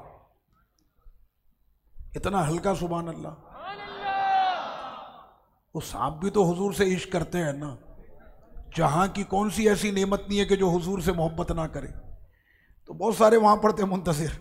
सिद्दीक़ अकबर रज़ियल्लाहु अन्हु ने सबको बंद किया और आखिर में कपड़ा खत्म हुआ, अपने कुर्ते को फाड़ के आपने बंद किया था। हाय हाय, सिद्दीक़ अकबर आपके इश्क पे कुर्बान, जहां में ऐसा आशिक हुआ ही नहीं।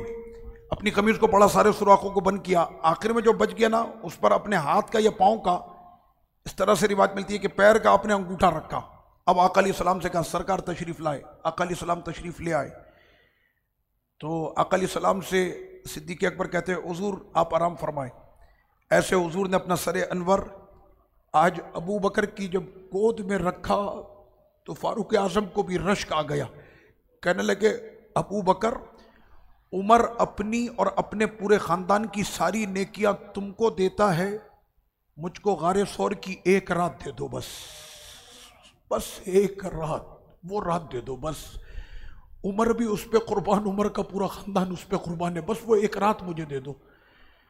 क्योंकि इतने करीब से हुजूर का जमाल देखने का अगर शर्फ मिला है तो सिद्दीक़ अकबर को।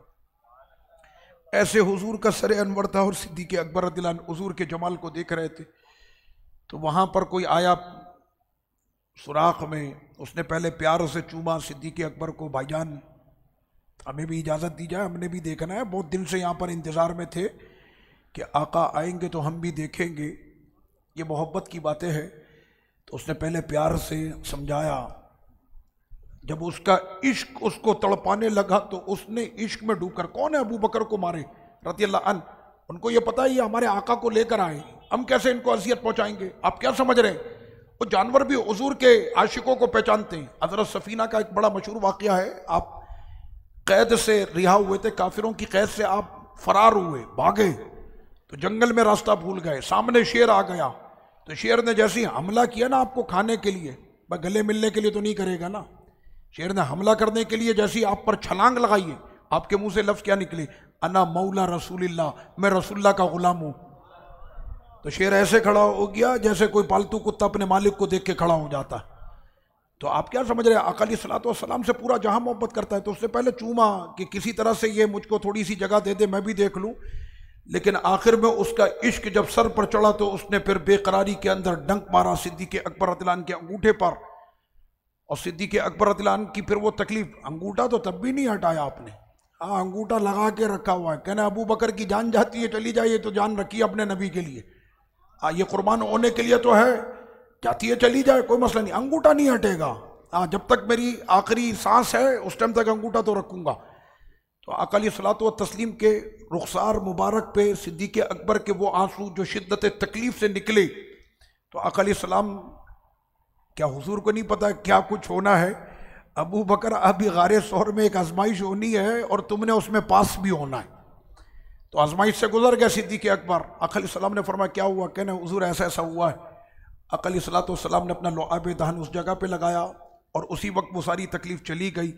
लेकिन जब सिद्दीक़ अकबर का विसाल का वक्त आया तो वो तकलीफ फिर लौट कर आई और उस तकलीफ ने सिद्दीक़ अकबर को मर्तबा शहादत भी अता किया। ये कैसा हो सकता है कि सिद्दीक़ अकबर मनसब शहादत से महरूम हो जाए, तो वो असर जो था वो सिद्दीक़ अकबर पर वापस उस वक्त लौट कर आया था।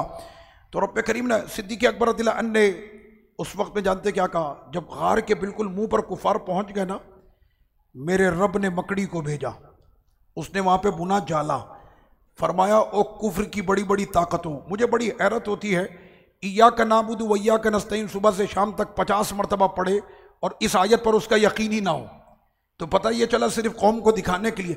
मैं तो यह आयत पढ़ता हूँ, मैंने तू अगर ये आयत पढ़ता तुझे फ्रांस से डर नहीं लगता, तुझे अमेरिका से डर नहीं लगता, तुझे ब्रिटानिया से डर नहीं लगता, इस आयत का सिर्फ तू 50 मरतबा विर्द कर ले ईमान के साथ, तो फिर देख तेरा दिल कैसा मजबूत होगा। इन आयतों के अंदर इतनी ताकत है। मेरे रब ने फरमाया दुनिया की सारी ताकतें एक तरफ, हम तो अपने हबीब का दिफा मकड़ी के जाले से भी करा देते। मकड़ी के जाले से हबीब का दिफा कराया कि नहीं कराया, हो गया दिफा। आका अलैहिस्सलातु उन्होंने क्या कहा, वहां आए वापस चले गए, लेकिन सिद्दीक़ अकबर ने भी अपना काम करना है, पर मेरा जो रोल है मैंने तो प्ले करना है उसको। सिद्दीक़ अकबर का अपना इश्क है, कहने लगे हुजूर गार के मुंह पे पहुंच गए, अपने पैरों को देखेंगे तो हमें देख लेंगे। आका अलैहिस्सलाम ने उस वक्त फरमाया मा ज़न्नुका बिस्नैन, बुखारी शरीफ, अल्लाहु सालिसुहुमा, अबू बकर उन दो के बारे में तेरा क्या गुमान है कि जिनका तीसरा उनका खुदा है। यहाँ पर सिर्फ मैं और तुम नहीं, मेरा खुदा भी यहाँ पर है। तो रब ने यहाँ पर क्या फरमाया, जब सिद्दीक़ अकबर घबराए तो कहा ला तहज़न, अब कुरान कहता ला तहज़न, अबू बकर गम नहीं करो। डर गया था अबू बकर, उसको अपनी जान की पड़ गई थी। मैंने कहा जा यहाँ से, तू मवाली आदमी है, तुझे क्या पता चरस पी के बयान करने के लिए आया है। वो डर गए थे। मैंने कहा जो डर गया होता वो घर से ही नहीं निकलता। समझ में आ रही है आपके 2.5 मील का ये सफ़र, उससे पहले रास्ते में पीछे तलवारें, कभी आगे कभी दाएं, कभी बाएं कभी पीछे। अबू बकर ये क्या करते हो, कहना हुजूर आगे चलता हूँ तो डर लगता है दुश्मन पीछे से ना आए, पीछे चलता हूँ तो दाएं। अच्छा आका अलैहिस्सलाम ने सिर्फ सिद्दीक़ अकबर को क्यों लिया, फारूक आजम को भी कहता भाई तुम भी चलो, उस्मान गनी तुम भी चलो, मौला अली आप भी चले, अभी 150 सहाबा को लेके मैं चलूंगा। भाई हमारा दस्ता मजबूत होना चाहिए, अल्लाह के रसूल जाएंगे, हिजरत होगी। सरकार ने पूरे जहां को मैसेज दिया है मेरा एक अबू बकर ही सबके लिए काफी है, एक ही इतना पावरफुल है, हम एक ही को लेकर जाएंगे और वो एक ही फिर सब कुछ करेगा। तो यहां पर ये सब कुछ जो हो रहा है ना, तो सिद्दीक़ अकबर अपने उनका इश्क है, आका के पैर में कांटा चुभ जाए, फांसी के फंदे पे 9 साथियों को शहीद कर दिया है, 10वें को लगाया फंदे पे। मैं खुबैब रज़ियल्लाहु अन्हु की बात कर रहा हूं। कहा कि अभी तो तुम सोच रहे होगे कि ए काश के मैं अपने घर में अपने बच्चों के साथ आराम से होता और ये फंदा मेरी गर्दन के बजाय नबी की गर्दन में होता। खुबैब ऐसे ही सोच रहे हो ना। उस फंदे के ऊपर भी हुजूर का आशिक क्या कहता, कहता तू ये कहता है मेरे नबी के गर्दन में ये फंदा हो, अगर मेरे नबी के पैर में इस वक्त कांटा भी चुभ जाए तो मुझसे बर्दाश्त नहीं होगा। वो ऐसी मोहब्बत करने वाले लोग थे। तो मैंने कहा जिनकी जमात के एक एक कारकुन का ये इश्क है तो उस जमात के लीडर का इश्क कैसा होगा, सिद्दीक़ अकबर रज़ियल्लाहु अन्हु का। तो सैयदना सिद्दीक़ अकबर रज़ियल्लाहु अन्हु ने क्या कहा, तो सरवर कौनैन ने फरमाया गम नहीं करो, अल्लाह हमारे साथ है। सैयदना मूसा अलैहिस्सलाम ने कहा था अल्लाह मेरे साथ है, लेकिन आका ने ये नहीं फरमाया मेरे साथ, फरमाया हमारे साथ। अबू बकर जैसे खुदा मेरे साथ है वैसे ही तेरे साथ है, अल्लाह हमारे साथ है। मैं गारे सौर अल्लाह के करम से कई मरतबा वहाँ पहुँचा, गारे सौर पे तो मैं वहाँ पर लोगों को यही कहता हूँ कि यहाँ पे मेरे आका भी हैं, यहाँ पर मेरे जद्दे आला सिद्दीक़ अकबर भी हैं, और यहाँ पर हमारा खुदा भी है। आपने तीसरे में खुदा का जिक्र किया, मैंने कहा आका अलैहिस्सलाम ने ऐसे ही जिक्र किया था, अबू बकर तुम्हारा क्या गुमान उन दो के बारे में कि जिनका तीसरा खुदा है।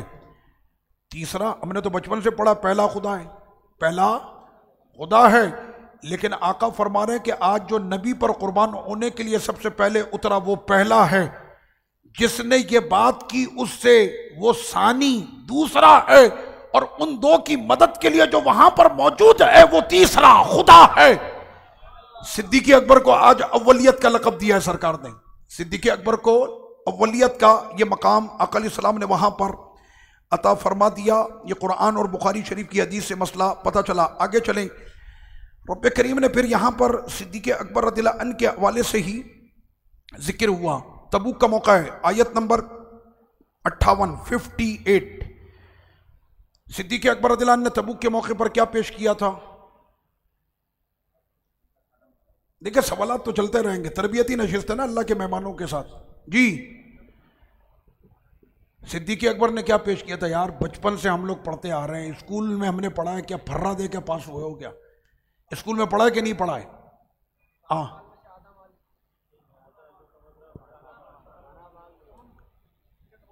सारा का सारा माल आका को दे दिया था। जब आका ने फरमाया अबू बकर घर वालों के लिए क्या छोड़ा, क्या कहा था सिद्दीक़ अकबर ने, अल्लाह उसका रसूल छोड़ आया हूं, अल्लाह उसका रसूल छोड़ आया हूं। क्या मतलब, जिसके घर में अल्लाह रसूल है उसको किसी की हाजत है। फिर फरमाया इस तरह हम सौदे करते थे, ये सरकार की बारगाह में सब कुछ दिया, घर वालों के लिए क्या छोड़ा, कहना अल्लाह रसूल छोड़ आया हूं, घर वालों के लिए अल्लाह रसूल छोड़ा। तो सिद्दीक़ अकबर रज़ियल्लाहु अन्हु ने जब ये सब कुछ दिया ना, तो वहां पर बैठा होता अब्दुल्ला बिन उबई बिन सलूल मुनाफिक, कहने लगा वमिनहुम मन यल्मिज़ुका फिस सदक़ात, दिखावे के लिए है ये इशारा जो होता है ना, इसीलिए इस्लाम ने उसको भी मना किया है। वो बैठे हुए होते हैं ना होशियार महफिलों के अंदर होते हैं, यूं इशारे चल लूंगे, यूं यूं, हराम है हराम। अगर किसी की आदत है तो तर्क करते, अगर दुनिया में आपका कोई हमारा कोई एहतिसाब नहीं करता, कब्र में पूरा मुहासबा होगा, पूरा एहतिसाब होगा। ये गलत आदतें हैं। अब्दुल्ला बिन उबई ने क्या किया, आ गए ये दिखावे के लिए। अभी जैसी उसने ये कहा है ना, उतने में मेरे आका अलैहिस्सलातु व तस्लीम का एक प्यारा है हजरत अकील रज़ियल्लाहु अन्हु 1 किलो खजूर लेकर आए। आप जानते हैं सिद्दीक़ अकबर रज़ियल्लाहु अन्हु ने क्या दिया था, अपने तन के कपड़े भी दिए थे। कभी आपने सोचा है बड़े से बड़ा सेठ कहता सब कुछ दे दे, लेकिन जोड़ा जो पहना वो तो पहना रहेगा ना, वो थोड़ी देगा। सिद्दीक़ अकबर ने तन के कपड़े भी रख दिए, टाट का बोरा पहना, बोरे को ऐसे काटा, टाट देखा ना बोरे चावल के जो होते हैं, टाट का बोरा पहना, बटन की जगह पे कांटे लगाए, बटन कौन लगाएगा उसमें, कांटे लगाए। आका अलैहिस्सलाम की बारगाह में आकर बैठे। हमें कहते हैं यार अजीब दीवाने लोग हो, तुमने इतनी बड़ी बड़ी नालें लगा के घूम रहे हो, किसी ने वो रोशनी की नालें लगा ली। मैंने सिद्दीक़ अकबर तो टाट का बोरा पहन के आए थे, आए कि नहीं आए। कहने लगे ये दिखावे के लिए क्या है, सब कुछ इसने दिखावे के लिए क्या। अभी वो ये बोल ही रहा, मेरे रब की बारगाह में जिब्रील हाजिर हो गए 7 आसमानों से, और आकर कहा कि फर्श वाले क्या जाने इस अबू बकर की अजमतों को, अबू बकर ने तो अर्श पे धूमें मचाती है, अर्श हिला दिया है अबू बकर ने। रब ने फरमाया है कि जो डिजाइन अबू बकर ने पहना, फरिश्तों तुम भी पहनो। मैंने कहा डिजाइन भी जवानों वो पहनो जो रब को पसंद आए। सिद्दीक़ अकबर का डिजाइन पसंद आया, टाट का बोरा पहना था, हुजूर को अपने कपड़े तक, तन के कपड़े तक उन्होंने पेश किए। आका यहीं तक की इजाजत है, वरना दिल तो ये चाहता है कि आप मांगे तो सीना चीर के दिल निकाल के आपको दें। शरीयत अगर इजाजत दे दे तो हम ये काम करने के लिए तैयार हैं, ये दिल रखा ही हमने आपके लिए। अच्छा सैयदना अकील रज़ियल्लाहु अन्हु वहां पे क्या लेकर आए, 1 किलो खजूर। अब्दुल्ला बिन उबई अब क्या कहता है, इस 1 किलो खजूर से तुम्हारा क्या भला हो जाएगा। मैंने कहा सेम यही आदत है 1400 साल के बाद भी, कोई चेंजिंग नहीं, बिल्कुल सेम यही आदत। ये तुम्हारे ये इतना खाना खिला देने से मिलाद में क्या अल्लाह राजी हो जाएगा, इससे ये हो जाएगा, समझ में आ रही है आपके। मैंने कहा सेम आदत है, कोई ऐसा मसला नहीं। मोमिन का अमल मुनाफिक को कभी पसंद नहीं आएगा, लेकिन मोमिन अपने नबी की मोहब्बत में वो काम जरूर करता रहेगा कि जिससे मुनाफिक का कलेजा जलता हो। ये रब की सुन्नत है। फरमाया फी कुलूबी मरद फज़ादहुमुल्लाह मरदा। अगर मुनाफिक का सीना जलता है तुम्हारे किसी भी अमल से, उसके सीने को और जलाना है। ये मेरे रब की सुन्नत है, याद रहेगी। रबीउन नूर फिर कैसा मनाओगे इस दफा? जिसको पता नहीं था पता चल गया है।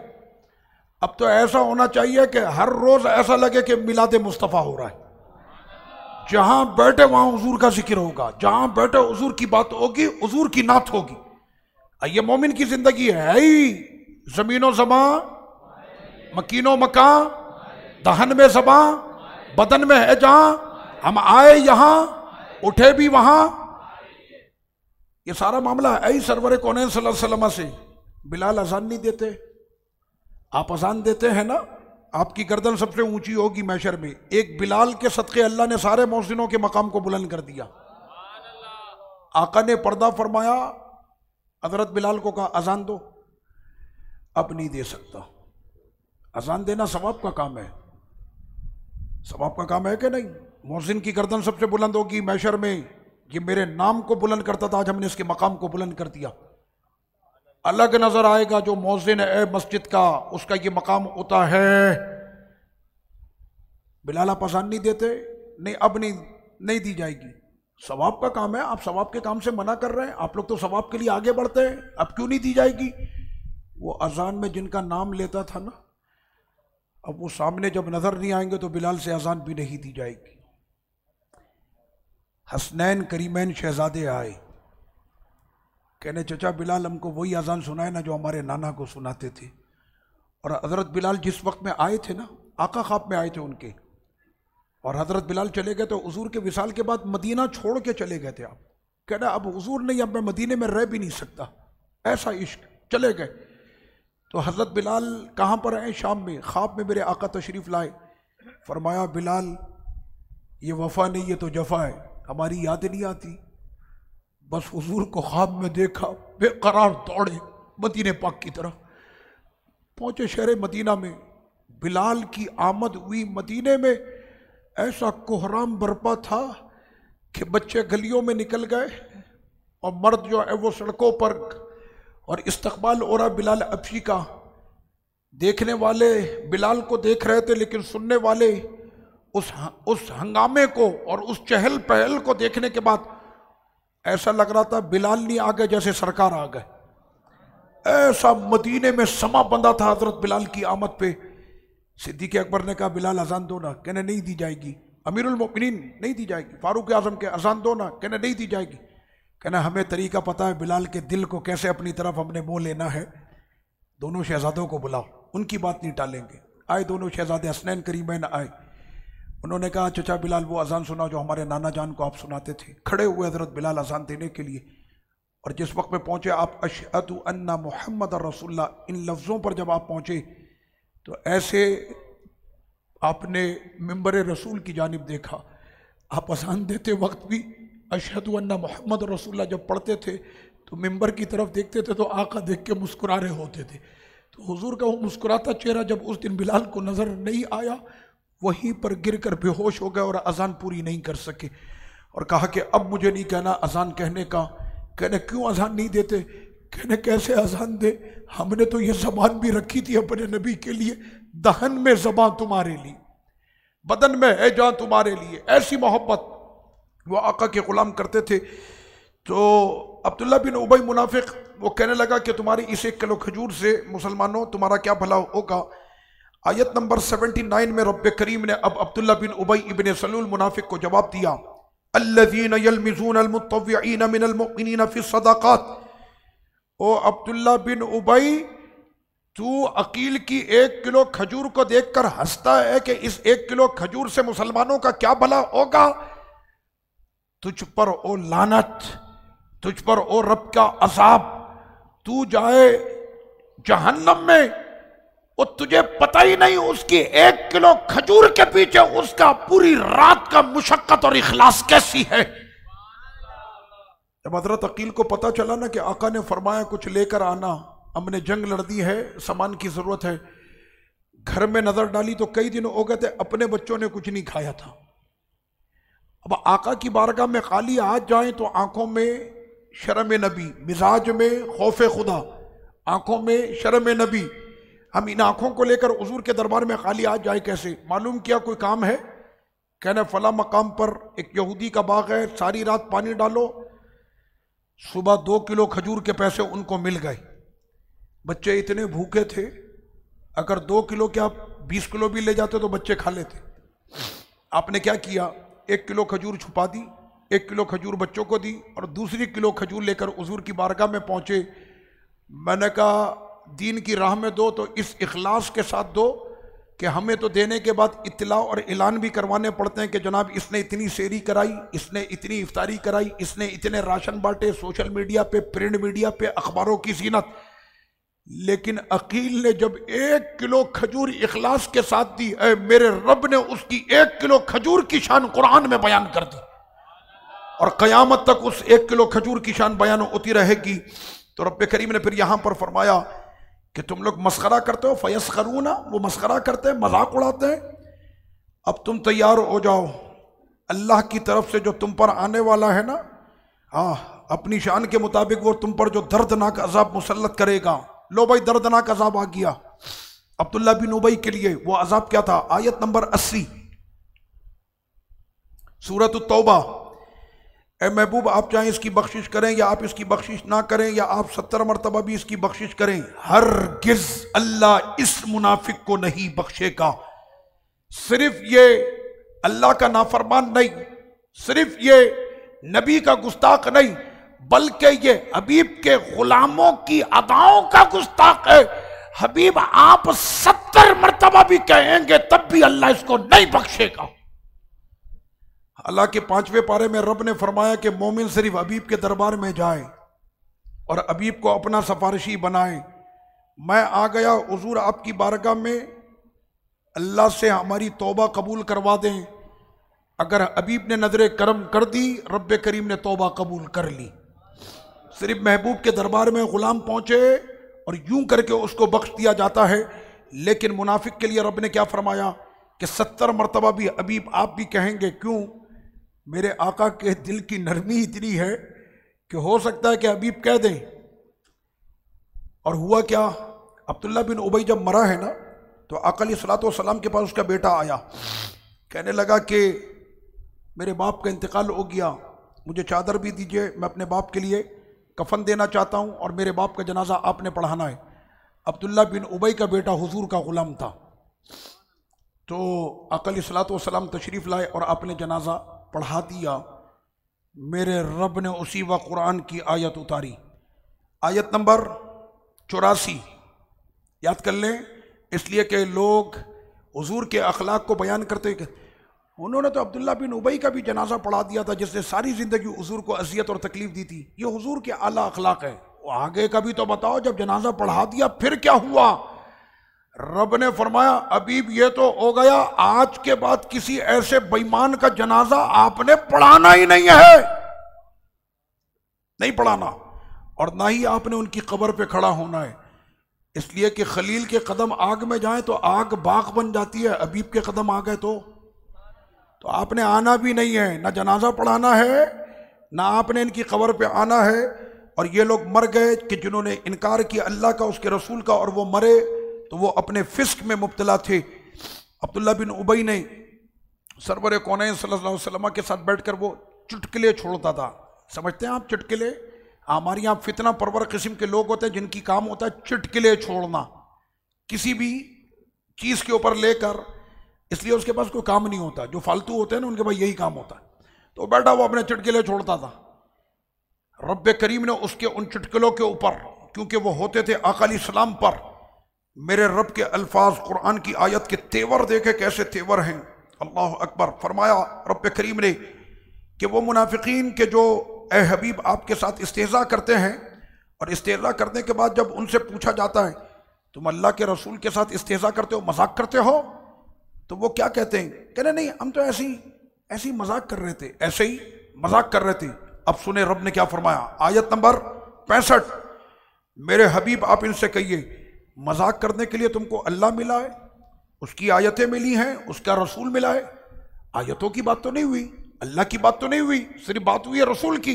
रब ने फरमाया आयतों का भी मजाक हुआ, ज़ाते मुस्तफ़ा का मजाक कुरान का मजाक है। क्यों? कुरान किताबी है और ये कुरान की चलती हुई सूरत है। इनका हो कि इनका हो, बात एक ही है। तुमने कुरान का मजाक उड़ाया, तुमने अल्लाह का मजाक उड़ाया, अल्लाह के रसूल का मजाक उड़ाया। ला तातज़िरू, अब कोई बहाना तलाश मत करो। क्या करते थे कि गलती हो गई माफ कर दें। ये जब भी इस तरह के मामलात होते हैं ना, और सुन्नी जब उठाते हैं अपने डंडे, तो गलती हो गई आइंदा से नहीं करेंगे। गलती हो गई, जबानों में लगाम नहीं है, बात करते वक्त गौर नहीं करते कि किसके बारे में बात कर रहा हूं। अलैहिस्सलातु वस्सलाम के बारे में, सहाबा इकराम के बारे में, उम्महातुल मोमिनीन के बारे में, अहले बैत अतार के बारे में, औलिया के बारे में। अगर तुमको पता नहीं है तो अपनी जबानों को बंद रखो। तुम्हें पता नहीं है शब कदर की शान क्या है, और तुम अपने इन जैसे मैले कुचैलों को शब कदर से तशबीह देते हो। अपने इस शिकस्त को इमाम हुसैन की करबला के साथ मिलाते हो। माअज़ल्लाह, मेरे रब ने फरमाया कि जिन्होंने इस तरह से अल्लाह, उसकी आयतों और उसके रसूलों का मजाक उड़ाया, वो कोई बहाना ना पेश करें, ईमान के बावजूद वो काफिर हो गए। ये रब करीम ने यहां पर फरमा दिया कि वो ईमान के बावजूद वो क्या हो गए। अरे बोले ना, क्या हो गए? ईमान के बावजूद वो क्या हो गए? काफिर हो गए। ला तातज़िरू क़द कफ़रतुम बादा ईमानिकुम, आयत नंबर 66 सूरह तौबा है। रब करीम ने फरमाया कि ईमान के बावजूद वो क्या हो गए? वो काफिर हो गए। रब करीम से दुआ करें कि मालिक हमको मुखलिस मोमिन रखे, मुनाफिकीन के साए से और उसके हमलों से हम सबको मालिक महफूज फरमाए।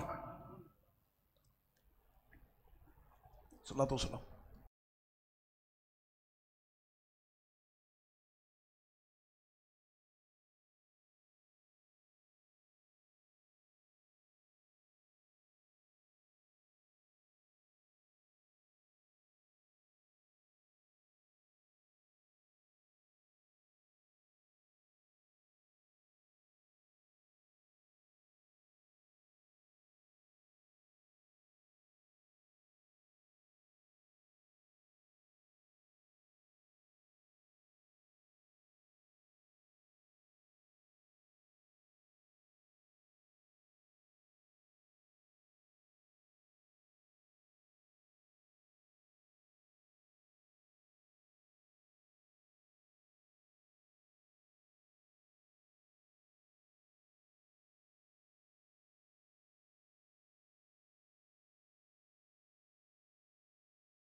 अबू बकर उमर उस्मान अली चारों बागे खिलाफत पेला,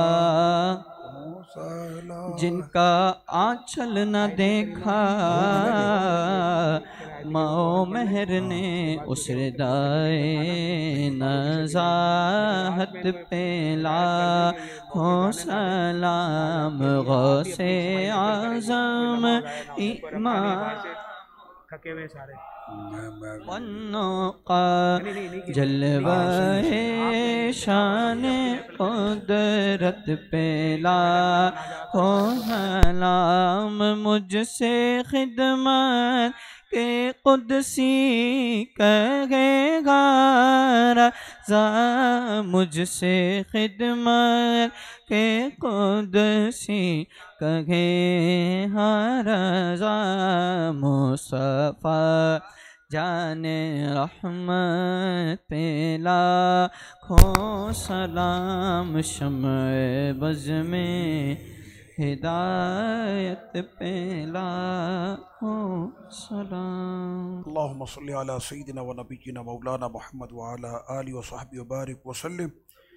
शेख रिजवान के लिए दुआ फरमाए, अल्लाह ताला इन्हें मुकम्मल सेहत अता फरमाए। हमारे इन तमाम जवानों को, बच्चों को और बूढ़ों को, सब को जिस्मानी सेहत भी अता फरमा और रूहानी सेहत भी अता फरमा।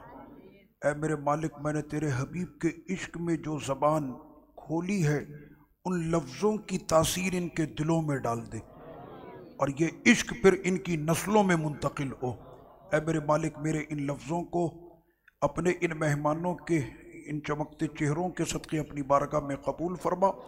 व सल्लल्लाहु वसल्लम अला सय्यिदिना मुहम्मद व अला आलिहि व सहबिहि अजमईन बिरहमतिक या रहमर रहीमीन। सुन लें